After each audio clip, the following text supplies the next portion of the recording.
So got an 8081 here in this hole, and after fishing around for it for a few minutes, I did find it, and there she be. In the heart of the American South, history grows from the roots of tobacco fields and cotton plantations. From colonial ambition to a land shaped by revolution. Southern patriots fought fiercely in the War for Independence. In 1812, Southern ports became battlegrounds as war returned to the American shores. But it was the Civil War that scorched the soul of the South. From Charleston's first cannon blast to the burning of Atlanta to the surrender at Appomattox. The South remembers not just the battles, but the legacy they left behind.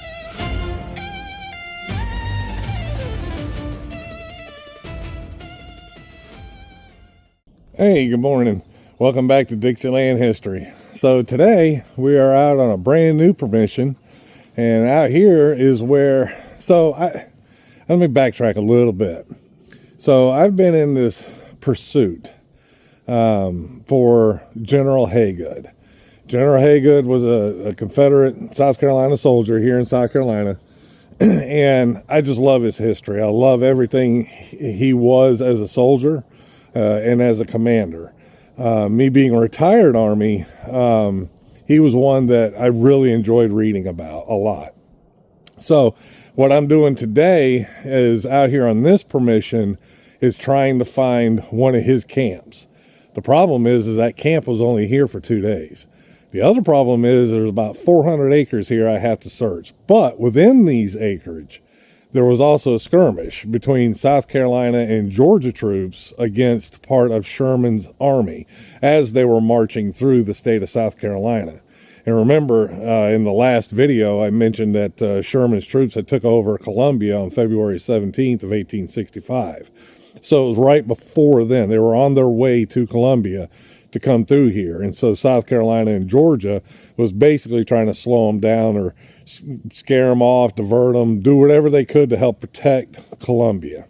But Hagood was here long before that. He was here during the beginning of the war. And before then, he went to Virginia. And from Virginia, that was when he got a car going by here on the dirt road. So, so he started out in Charleston, built a camp down there. Once the state, he had been there for a year, the state then moved him out of that area. He come up here, set up camp for 2 days, and 2 days later he was on a train with his troops heading to Virginia because Virginia needed troops badly. But that's what we're doing today, and hopefully I'll be out here, or get out here and find something on the first day. I might be making this video for nothing, I don't know. But we'll find out. We'll get out here and start detecting, start digging some holes, and hopefully show you some Civil War stuff. We'll see you on the first hole. So I don't have the GoPro hooked up to my chest yet because I'm about to go through some really thick woods, and been getting a lot of iron on the way in, where I did find a oil lantern piece. See if I can find it real quick, and thought that was pretty neat in itself. And then some older iron pieces that, with square heads on it and things like that. Here's the oil lantern piece, so I was glad to have gotten that. That kind of gave me hope as to possibly finding some. And then just now dug this up, and it was actually, you can see that's the hole. I mean, I can put my finger in it. It's pretty shallow, but pulled out this nice D buckle, and it's pretty good sized D for those of you, I guess, that prefer big D's. But here it is, nice little old D buckle right there. So maybe we're getting onto the camps, I don't know yet. We'll keep looking and find out. All right, got another little target here, so just kind of meandering down to the location that I want to get to. Just kind of zigzagging around, but still in the same area though, where I just found that D buckle. And now I found this, what appears to be some sort of knob. Not really sure what it could have went to though. Let me get it in sunlight. Yeah, definitely a different style knob. But again, not sure what it went to, but got that too. So we're still finding stuff, and hopefully indicating a campsite. So we'll keep looking for positive things to identify. But there it is. That's the second target.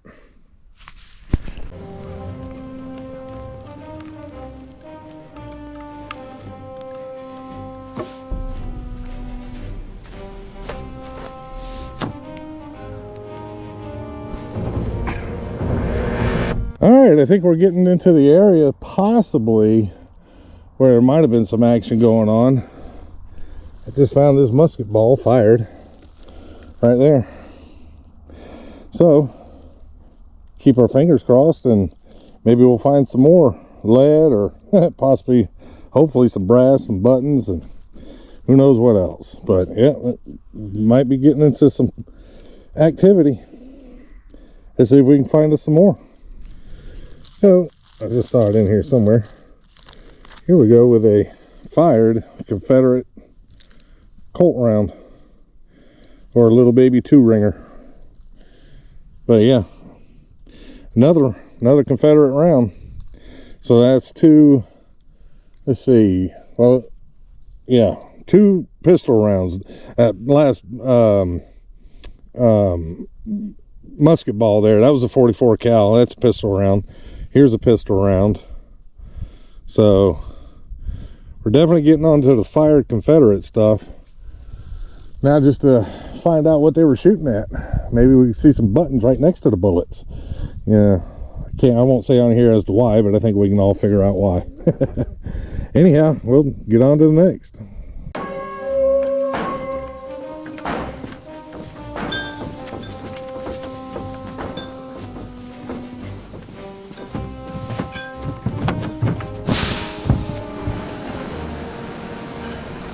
So seeing that we've already found a couple things here, I'll go ahead and give some history on the area. So this here battle was a 2-day battle, and it happened between February 2nd and 3rd of 1865, where the 17th Corps and the 15th Corps was all through the area for Sherman's troops, the Union Army. And of course, like I said earlier, they were on their way up to Columbia to take over Columbia. Now, here at this river, there was a lot of Confederates already, kind of set up again to help stop or slow down the movement of the army. And they consisted of South Carolina, North Carolina, and Georgia troops. Now, hopefully, we're going to find some buttons out here, but right now, I'm still scouting this first day here, still scouting the area. Like I said, now I do have 3. I did find a pistol ball as well. I didn't record that, but you saw me with the 44 cal pistol ball and then the 44 cal Colt pistol round. All 3 of them, of course, are Confederate, so they were definitely firing in this area. The Confederate soldiers were led under Major General Lafayette McLaws, fighting to stall Major General William T. Sherman's advance, which was led by Union General Francis P. Blair of the 17th Corps. So that's a little bit. I'll talk some more about it here in a little while, but that's a bit about what's going on here, and why I was interested in, of course, getting this permission. So, like I said, it looks like we're on to something. I'm on to, finding 3 fired rounds, all Confederate. So let's hope we can find some more. All right, got another good signal right here. This is a little bit louder, so I'm hoping it's going to be it's giving me a lead indication, so hopefully it'll be a bigger round. Let's find out here, because some other ones are definitely a little harder to find. It's a little deeper. Have to wait and see.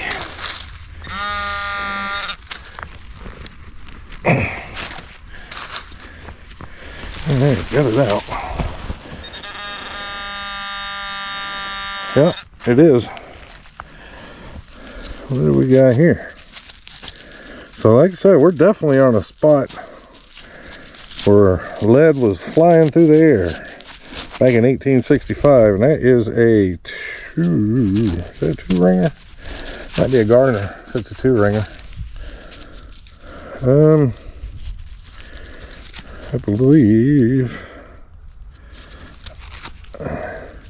believe it's a Gardner. I believe I saw two rings on it. I'm almost positive it's not an infield, but I can see two rings right there. So there's a Confederate Gardner right there. Like I said, they were firing at somebody. Now if we can, like I said, if they hit them, well, hopefully we'll find some buttons laying around here somewhere.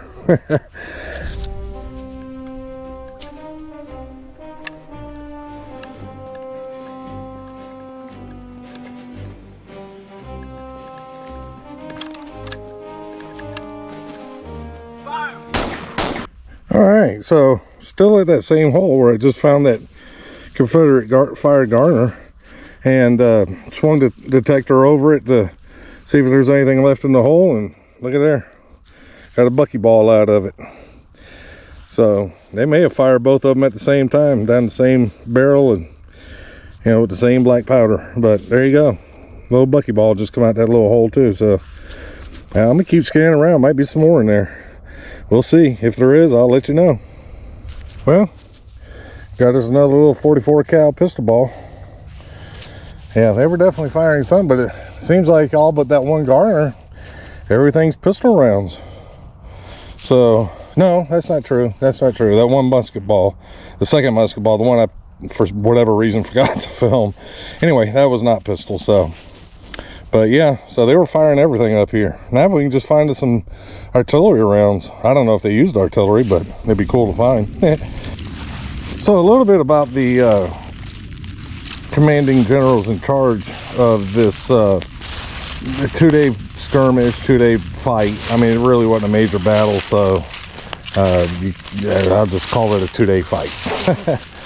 But Major Lafayette McLaw, he was from Georgia. He was born in Augusta, Georgia, and then died in, I believe it was 1890 something or another, and buried now in Savannah, Georgia.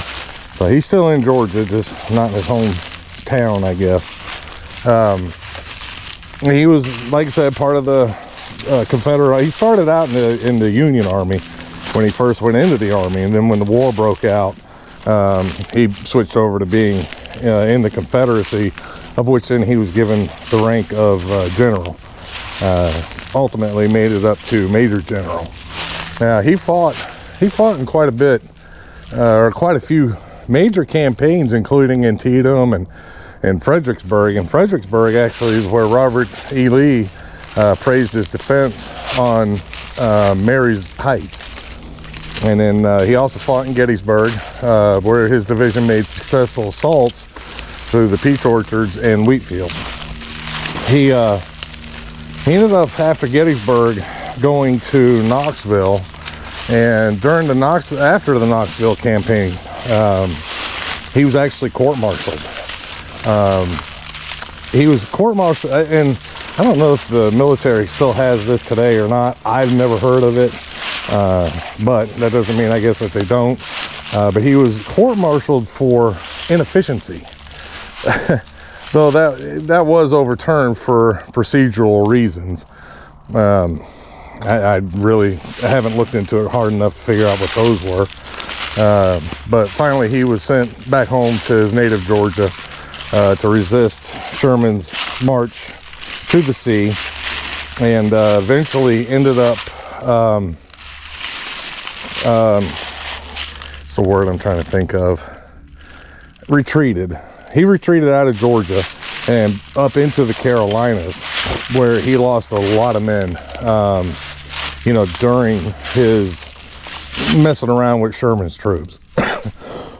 Excuse me, to pull it politely. But he was also the men not only were dying during the war, but they were deserting as well. And And that was normal towards the end of the war all over the, the Southeast. Men were deserting. They were tired of fighting.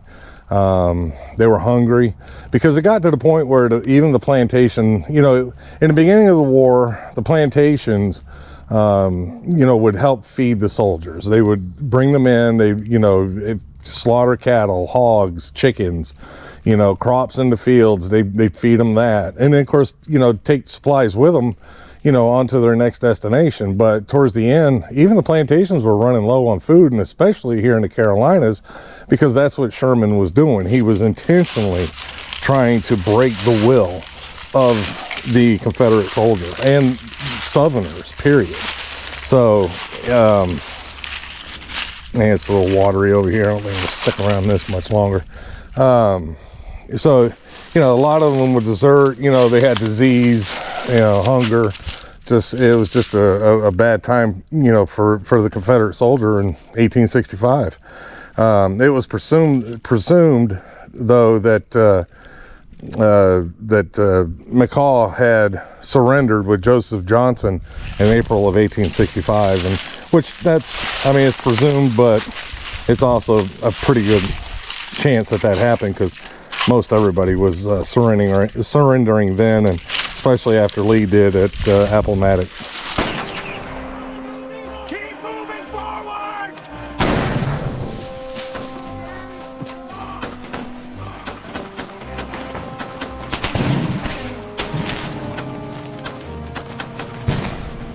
Check out this, y'all. Look at this little buckle. Isn't that the coolest little thing? And it moves. I really don't know what kind of buckle it is, but you can bet I'm gonna find out. But how about that? That is so cool and so little. I'm sure somebody on here probably automatically knows what it is already before I even had a chance to get home, and you probably know faster than I did to get home, because it's 2.5 hours home. So by the time I get home, do the research, probably take a couple days, blah blah blah. But if you know what it is, go ahead and put it in the comments. If I find out what it is before then, I'll let you know if you're right or not. And if I never did find out what it was, well, you taught me something new. But how about that? That is really nice. Cool little find. So got an 8081 here in this hole, and after fishing around for it for a few minutes, I did find it, and there she be. Now this one's dropped. This one's not fired. This is an infield, Confederate infield bullet. But there you go. How about that? So we're definitely finding lead. Got a couple brass pieces, but still no buttons. Hopefully we'll keep looking around, and although we're running out of daylight, and it's going to take us, it's going to take me about, an hour, close to an hour to get back to the truck. 40 minutes, somewhere around there.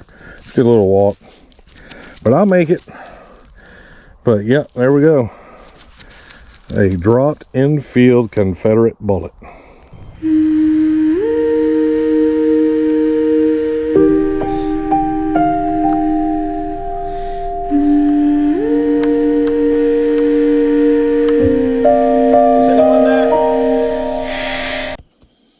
Okay, wow, what a long day. Long day going through them woods. I don't know how, I couldn't tell you how long I went. I had to be a couple miles, it seemed like, just going back and forth. But anyway, we're back here at the pickup and do a tailgate wrap up. Had a really good day, really eventful day. The owner did tell me he has allowed 2 other people to detect this area before.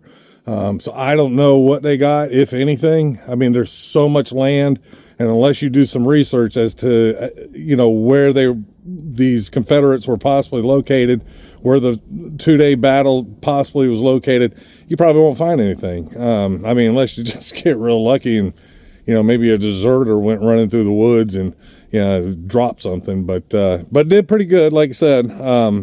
Real happy with what I got. Everything seems to be Confederate. Didn't find anything Union. But I also found some really neat things that I've only ever found once before, and today I just found 4 of them, and they're intact. I'll show you here in a minute. That really blew my mind, but here, we'll just go ahead and get on with the tailgate wrap-up. So here, you see some lead. You saw most of it dug, and there were some things I didn't record. So we got 2 musket balls from a rifle musket balls. Here we got a 44 cal musket ball, we got a 38 cal musket ball, and 3 buckyballs. And then also a 44 cal Colt pistol rifle, round from the Confederacy.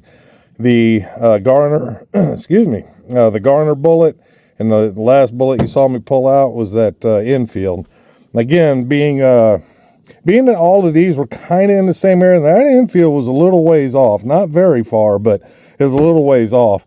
So even back, during the Civil War, Rev War, War of 1812, any war, any military camp, it doesn't matter what side or what war or what, battle it may have been, even if there wasn't anything going on, they always had a firing range. So this could be, because I didn't find anything Union at all. So if they were shooting at somebody, you would think that there's got to be a button. And it's not like I gridded the place out. Today was just a scout mission. So could there have been, that could have been where the 2-day battle area was? Absolutely. Do I think that it was possibly a firing range? Yeah, absolutely. But up here, as you can see, we found that really cool buckle. So I did get in a hurry. I did look it up. It is a sash buckle. Of course, they were worn in the Civil War for, I believe, just officers, but don't hold me to that.